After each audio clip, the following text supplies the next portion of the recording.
But how many of you small business owners and entrepreneurs know that standards and requirements are not always about being fair?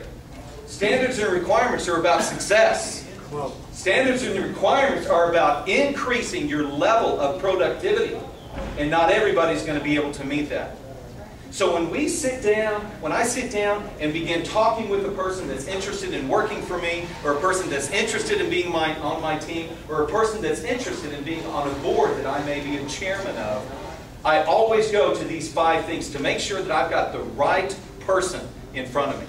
But the question is, how do we find those right people? How do we find the great person to get into my company?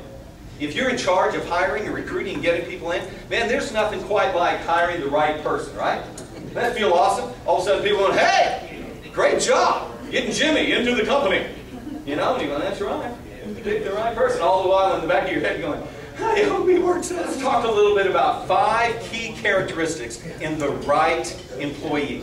So, first of all, number 1, we want to make sure that the person we are talking to is ready to be a part of a team. Because the alternative to that is that they are just waiting for the job to meet their need. I'm here because I want the job. I want you to fulfill my needs. Number 2, we want a person across the table that can identify with my key values, with my core values, the way that I think in the company. Make sure when you're talking to someone that not only do they have the skill, obviously, to do the job, but they have the ability to identify with who you are. On the opposite side of that is just a misfit. Anybody know what I'm talking about? It's not that they're a bad person. It's not that they can't do the job. It just doesn't fit. How many of you guys have had a person like that? We want to make sure, number 3, we've got a person across the table that is growing personally.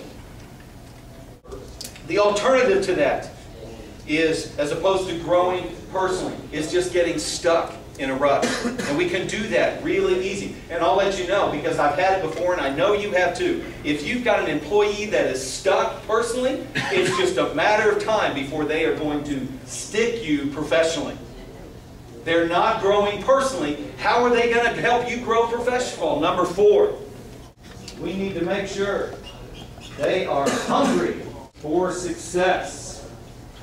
They're hungry for success in your company. The opposite side of this is just looking for a paycheck.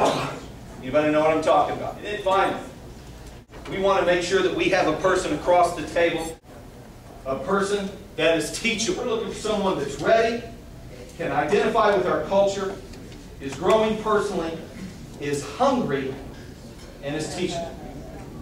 Now that's the right person. Just an acronym to help you remember these 5 points. But before we close up today, you guys, I guess it would only be fair to ask you to evaluate yourself according to the same key. Are you the right person for the job in your company? Take a moment. Are you the right person? Are you ready to be on a team? Can you identify with the core values? Are you growing personally?